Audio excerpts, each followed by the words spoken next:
The Galactic Council, a union of the most powerful alien species in the galaxy, has ruled the cosmos with an iron grip for centuries. Each member, from the reptilian Zalari to the insected Karkath, considers their own species superior in every conceivable way. To them, the galaxy is theirs by right, a dominion maintained through fear, diplomacy, and a show of technological force that no one dares challenge. And Earth? Earth is nothing more than a backwater planet, an insignificant speck at the edge of a star cluster, a primitive world just barely scraping by with its newfound space travel. To the Council, humanity is a curiosity at best, a nuisance at worst. Reports trickle in over the years of humans doing this or that, claiming a few victories against rogue pirate bands, or making a few advances in spacefaring technology. The Council dismisses these as trivial matters, not worth their time or resources. The humans are viewed as children playing with fire, destined to burn themselves out long before they pose any real threat. The Council is confident in its assessment, confident in its superiority, confident that humans will learn their place. Then, a few years ago, something happened that caught their attention. A human fleet, small but surprisingly coordinated, engaged a pirate armada known for terrorizing the outer systems. Against all odds, the humans not only repelled the pirates but destroyed them completely, with minimal losses. News of the victory spread quickly, even reaching the ears of the Council. There were whispers of new tactics, new weapons, a strategic brilliance that seemed beyond humanity's years. But the Council scoffed at the idea. They dismissed the event as a fluke, a stroke of luck, or perhaps even a trick. Surely, it was nothing more than that. A single victory does not make a warrior, and a single battle does not win a war. Yet, over time, more reports began to surface. Humans were seen making alliances with smaller planets, their influence slowly expanding. They were no longer content with their own system. They were reaching out, exploring, and gaining ground. It was subtle at first, almost imperceptible, but the trend was undeniable. The Council could no longer ignore the growing whispers. The humans were not staying in their place. They were spreading their wings, growing bolder, and worse, they were issuing warnings. They sent envoys to the Council, politely but firmly requesting recognition, respect, and most audaciously, a seat at the table of galactic power. To the Council, this was laughable. How could a species so young, so inexperienced, dare to demand a seat among the ancient races? How could they presume to stand as equals? It was an affront, an insult that could not go unanswered. The Council convened in their grand chamber, surrounded by the shimmering lights of countless star systems. Voices were raised, tempers flared. The humans needed to be reminded of their place. They needed to understand that their actions had consequences. After a short debate, the decision was unanimous. Earth would be made an example of, swiftly and decisively. The Council chose a human colony far on the outer edge of their influence, a small settlement that served as a symbol of human expansion. It was an easy target, isolated, and with minimal defenses. They would strike hard and fast, crushing the colony with overwhelming force, a clear message to humanity and any other species who might think to rise against them. The Council's fleets were assembled, a formidable armada of warships brimming with the latest in alien technology. The generals laughed among themselves, scoffing at the notion of any real resistance. To them, it was not a battle but a formality, a demonstration to remind the humans of their place in the cosmic order. As the ships gathered, the leaders exchanged condescending remarks. "The humans will learn," one said with a sneer. "They always do," another chuckled. They believed their technological superiority would make short work of any defenses the humans might muster. The fleet was a tapestry of alien might, a collection of vessels from every corner of the galaxy, each one a testament to the military prowess of the species that built it. The Council was certain of their victory, certain that no species, especially not humans, could withstand such a force. The command was given, and the invasion fleet began its journey across the stars. Confident in their plan, they saw no need for caution. After all, they were dealing with humans, mere upstarts with no true grasp of what it meant to wield power. The Council believed this would be a swift operation, a small effort to maintain their image and reaffirm their dominance. They had no idea they were about to face the one species that would change everything. The alien fleet arrived at the human colony with a menacing presence, a dark cloud of ships that seemed to blot out the stars. Each vessel was a massive construct, a marvel of alien engineering, bristling with weaponry and advanced technology that dwarfed the planet's defenses. The fleet was composed of ships from multiple species, their designs varying from sleek, needle-like cruisers to hulking dreadnoughts covered in layers of armor. The aliens aboard these ships were confident, almost arrogant, certain that this would be a swift and easy victory. They had come prepared to overwhelm, to crush any semblance of resistance with sheer force. On the human side, the colony's defense command received the alert with a quiet sense of urgency. The human commanders, seasoned veterans with years of experience in both combat and strategy, quickly assessed the situation. Despite the overwhelming size of the alien fleet, they did not panic. They knew they were outnumbered, but they also knew that they had prepared for this moment. The defense systems were activated, and every ship was manned and ready. The humans had been expecting a confrontation, and they had a plan. Calmly, they coordinated their forces, issuing orders with precision, preparing to meet the invasion head-on. The alien fleet wasted no time. With their confidence unshaken, they launched the first wave of attacks.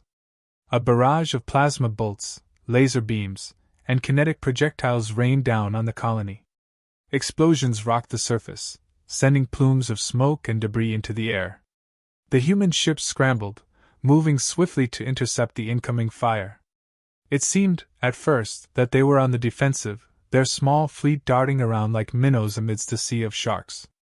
The alien commanders, watching from their war rooms, smiled with satisfaction. This was exactly what they had expected, a chaotic, desperate attempt by the humans to defend themselves against a force they could never hope to defeat. But the humans were not as desperate as they appeared. Their initial movements were carefully calculated, designed to draw the alien fleet into a false sense of security. As the alien ships pressed forward, the humans began to implement their countermeasures. Instead of engaging directly, they started using the asteroid field surrounding the colony to their advantage. Small, nimble fighters darted in and out of the rocks, using them as cover, making it difficult for the aliens to get a clear shot. Larger ships used the gravitational pull of nearby planets to slingshot around the battlefield, appearing and disappearing like phantoms. The alien commanders were momentarily perplexed. These were not the crude tactics they had expected from a primitive species. The human ships were moving with an agility and coordination that suggested a deeper strategy. Still, the aliens pushed on, believing that these were nothing more than desperate maneuvers to delay the inevitable. They intensified their assault, unleashing a second wave of attacks that was even more ferocious than the first.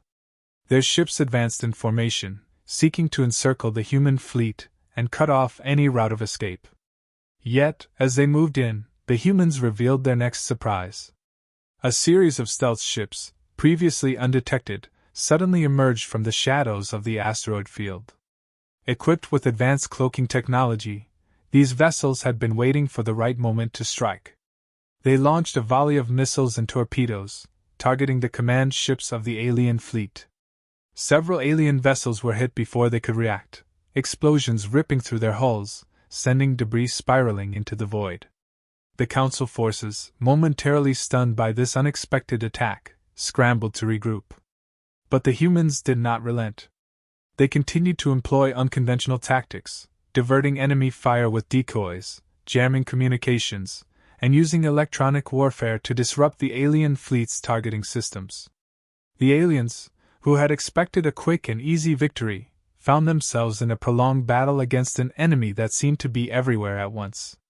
The human fleet, while still outnumbered, began to turn the tide. They focused on hit-and-run tactics, striking at the weakest points of the alien formation before retreating into the safety of the asteroid field. The aliens, now realizing they had underestimated their opponents, grew increasingly frustrated. They ordered more ships into the fray, determined to crush the resistance once and for all. But the humans had one more trick up their sleeve. As the alien fleet closed in, a series of hidden orbital platforms, equipped with long-range artillery, opened fire from behind the moon. These platforms had been positioned in advance, lying in wait for just this moment.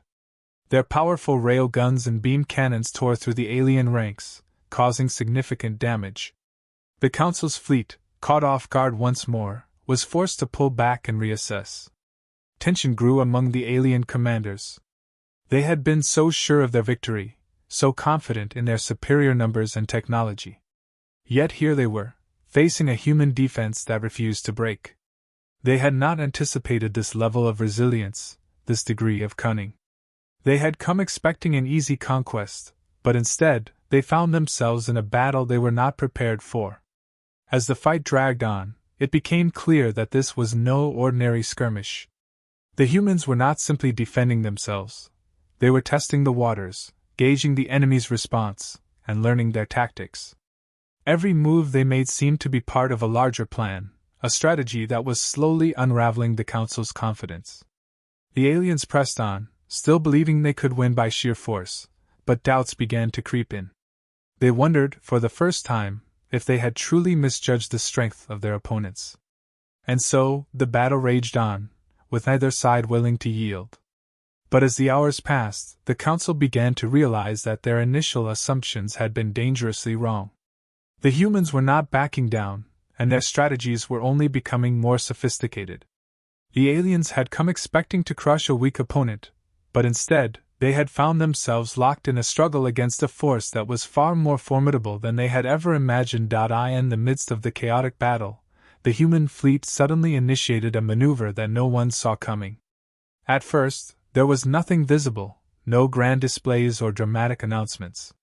Then, without warning, the alien ships started to falter. Engines stuttered, lights flickered, and systems began to go dark. One by one, several of the alien vessels started losing power, their weapons falling silent, their shields flickering and fading. Confusion spread quickly through the ranks of the Council's fleet. Communications became a mess of overlapping voices, each commander trying to make sense of what was happening.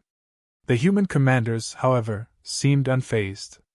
A quiet confidence radiated from their voices as they communicated with their fleet. They had known this moment would come. They had been waiting for it. A new device had been activated, a weapon unlike anything the galaxy had ever seen. The humans called it a molecular disruptor, a technological marvel designed to attack the very core of alien technology. Instead of using brute force, it worked at a microscopic level, breaking down the fundamental molecular bonds that held the alien materials together. The effects were immediate and devastating.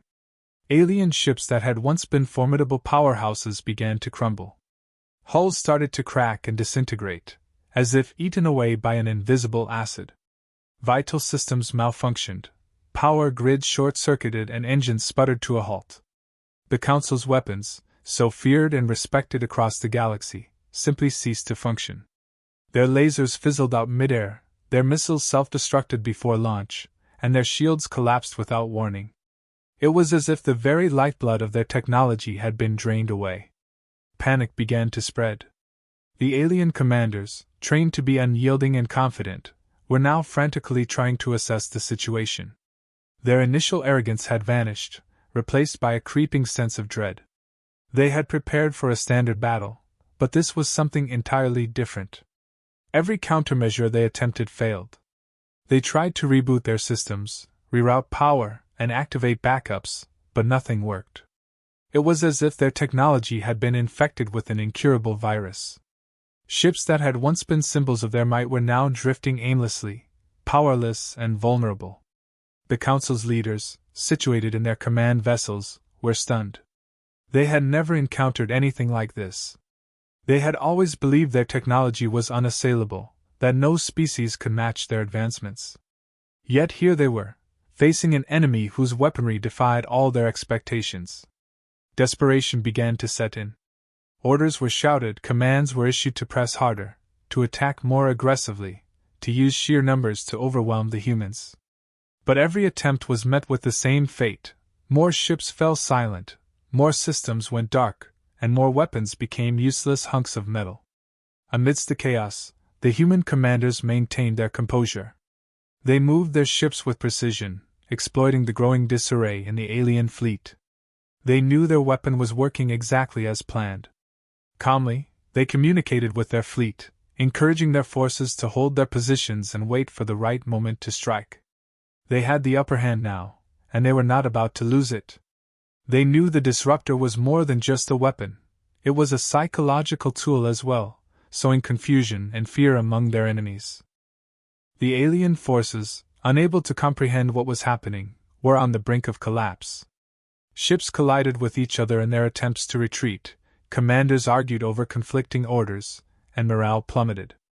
Some captains, seeing the hopelessness of their situation, began to consider surrender. The fear of the unknown gripped them tightly. They had come expecting a straightforward victory, but now they were trapped in a nightmare they could neither understand nor escape. The human commanders knew the battle was turning in their favor. They observed the growing panic, the disarray among their enemies, and they pressed their advantage. Their ships moved like a coordinated wave, striking at key points in the alien formation, targeting the most vulnerable ships and command vessels. Every hit seemed to further demoralize the alien forces. Every successful maneuver deepened the sense of dread among the Council's ranks. The Council leaders, now desperate, ordered all remaining ships to concentrate fire on the human fleet, hoping to force a breakthrough through sheer brute force.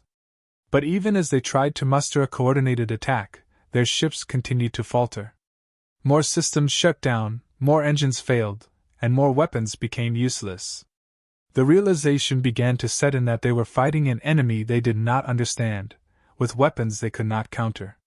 The confidence they had felt at the start of the invasion was now replaced by a growing realization that they had underestimated their opponents on a fundamental level. The human commanders, aware of the shifting dynamics, continued to direct their forces with calm precision. They knew they had struck fear into the hearts of the Council's fleet. They could sense the hesitation, the doubt, and the growing despair among the alien forces. They urged their own people to remain focused, to stay calm, and to trust in their strategy. They knew they had a chance to deliver a decisive blow, a blow that would echo across the galaxy and force the Council to finally acknowledge humanity's strength. The alien fleet, once a symbol of overwhelming power, was now in shambles. Their technology, once their greatest weapon, had been turned against them, rendered useless by an enemy they had never taken seriously. Their leaders, once so sure of their superiority, were now grappling with the reality of their own vulnerability. The tables had turned, and the Council, for the first time in its long history, was beginning to realize that they might be facing a force they could not defeat. The alien fleet, once a formidable force, began to crumble. One by one, their ships started to malfunction. Some engines sputtered and died, leaving vessels adrift in the cold emptiness of space. Others experienced catastrophic failures. Power cores overloaded, sending arcs of electricity through the corridors, igniting fires that spread uncontrollably. Systems flickered and went dark, leaving alien crews scrambling in a desperate attempt to regain control. Panic spread through the ranks as the crew members realized their ships were failing, not from any visible attack but from something far more insidious, a force they could not see or understand. On board, chaos reigned. Engineers tore through panels, frantically trying to bypass circuits and reroute power. Pilots wrestled with controls that no longer responded. Communication officers screamed into their headsets, trying to reach their command, only to be met with static and broken transmissions. In the command centers, alien leaders shouted conflicting orders, their authority slipping as fear took hold. It was as if the very essence of their ships, the technology they had always relied on, was betraying them. Amid this chaos, the human fleet moved with precision. Sensing their opportunity, they launched a coordinated counterattack. Their ships, still fully functional and guided by a calm, confident strategy, closed in on the crippled alien vessels.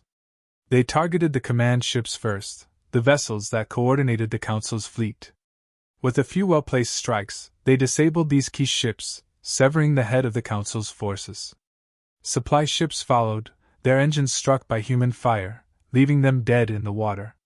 Without these vital resources, the alien fleet's ability to sustain itself dwindled rapidly. The human strategy was methodical. They did not waste energy on flashy displays. They focused on efficiency, disabling rather than destroying, using minimal force to achieve maximum disruption.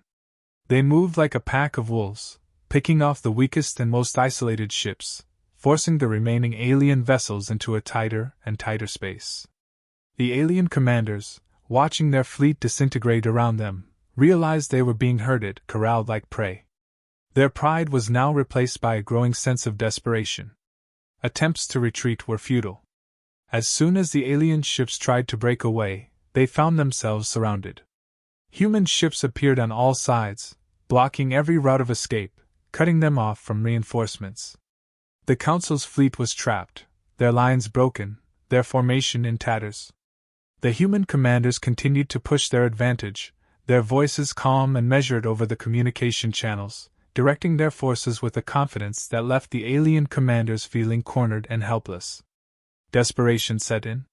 The Council's commanders, normally so composed and calculating, began to panic. Orders were shouted with growing urgency.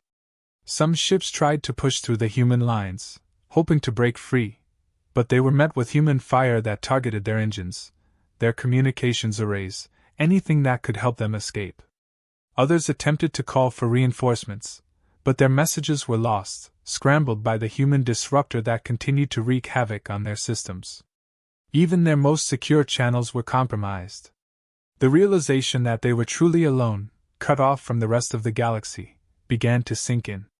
Finally, the Council leaders made a fateful decision. They sent a message to the human commanders, a plea for negotiation. It was a last-ditch effort, a desperate attempt to salvage what was left of their pride and their fleet. The message was clear: they were willing to discuss terms, to negotiate a truce. They hoped that perhaps humanity would see reason, that perhaps they could still find a way out of this debacle without total humiliation. But the humans were unmoved. Their response was swift and unequivocal. The message was simple. You ignored our power once, and now we are demonstrating it again. We will not negotiate with those who sought to destroy us without cause. This is your lesson, and it is one you will not soon forget. The alien leaders, hearing this, felt a chill of dread run down their spines. They realized, too late, the gravity of their mistake. They had underestimated humanity not once, but twice, and now they were paying the price. They had expected to teach a lesson in humility, but they were the ones being taught. The tables had turned, and the humans had no intention of letting them forget it.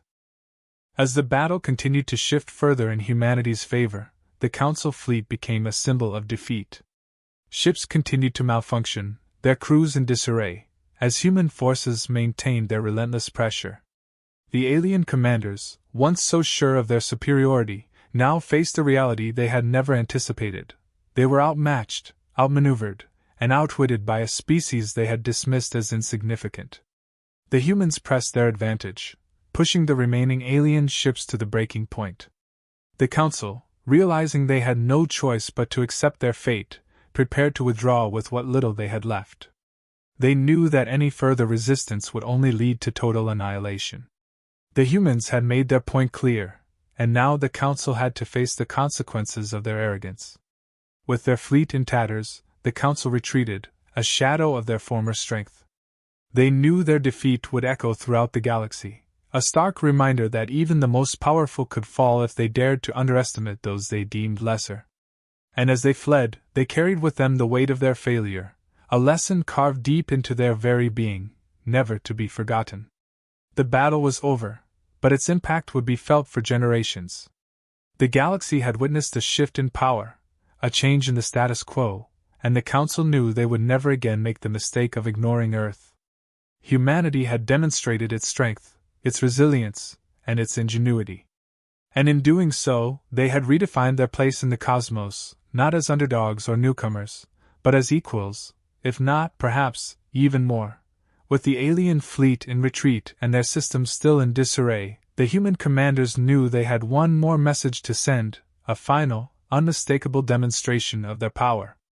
The human fleet positioned itself strategically, and within moments, the weapon that had already turned the tide of battle was aimed at a nearby moon. A deep, Resonant hum filled the calm channels as the weapon charged, growing in intensity, a sound that seemed to reverberate through the very fabric of space itself. Then, in a blinding flash, the weapon fired.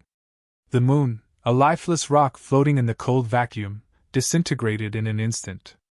It didn't just explode, it was reduced to cosmic dust, its atoms scattered into the void, a shimmering cloud where a celestial body had been. The shockwave rippled outward, sending a stark and undeniable signal across every sensor in the sector. The message was clear: humanity had developed a weapon capable of turning worlds into nothingness with a single shot.